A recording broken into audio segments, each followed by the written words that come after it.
thing called a sensory deprivation tank, and what that is there's a tank filled with water. If you haven't heard about this before, you could Google it, and there's videos of that we made that you could find online that Brian made. If you see any of my videos from my website, and you go, wow, those are fucking really cool and creative, this guy makes them.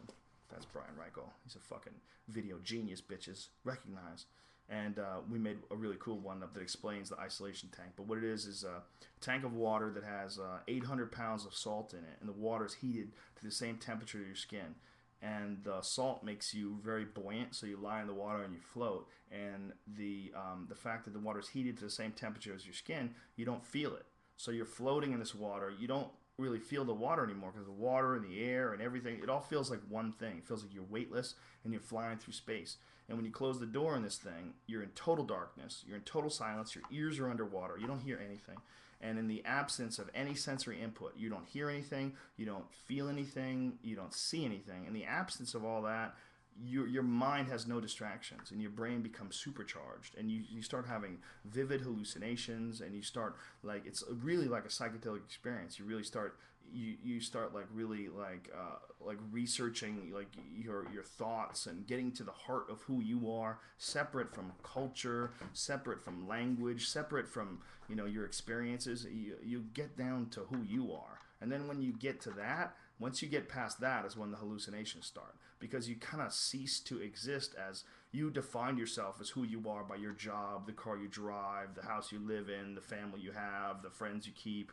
You define yourself by all these different things, but when you're in that tank, all those things are gone. There's no outside world. There's just the mind. It's the mind untethered from the body. And when you're in that state, you kind of transverse, you kind of travel between this consciousness and this reality to another one. You travel outside of this world, and you travel to the world of the deep inner thoughts. The deep inner connection between whatever the fuck this life is. The connection between your consciousness and the universe, and it gets pretty fucking crazy. I have one of those bitches in my basement. I do it all the time. Is it like a really great power nap? No, it's not like a really great power nap. It's like a really great mushroom trip. But the best thing about it is you can end it at any second. Anytime you want to end it, you just open up the door and you're stone cold sober. So you can be in this deep trance where you're. I've had really vivid hallucinations in there where I felt like I was, like I had traveled down to the very atomic structure of human beings and gotten through the lowest point. And at that lowest point, as you get lower and lower and deeper, it became like another universe. And the idea in my head was that all of this life that we see, subatomic particles to atoms to all these, like this progression of things getting bigger and bigger and bigger to humans, to countries, to continents, to planets, to galaxies, to to universes, and then all this idea that things just keep getting bigger and bigger and bigger. Well, it works infinitely in both directions.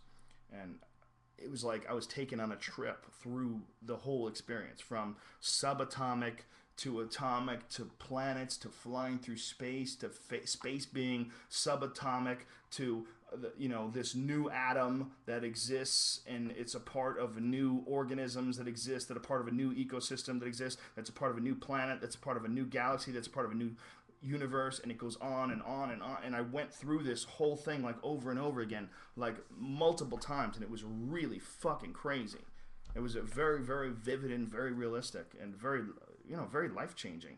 The whole thing is like doing it a lot. You got to do the isolation tank a lot, and you got to learn to relax, and you got to learn to give in to the experience, because so many times when you're in there, you're thinking about things and you're worrying about things, and you think about your bills and your bullshit, and oh, I gotta lose weight, and oh, I gotta do this, and all those thoughts distract you. It's like the state of mind that you can achieve in this isolation tank is very similar to the state of mind that you can achieve from when monks go through decades and decades of intense meditation.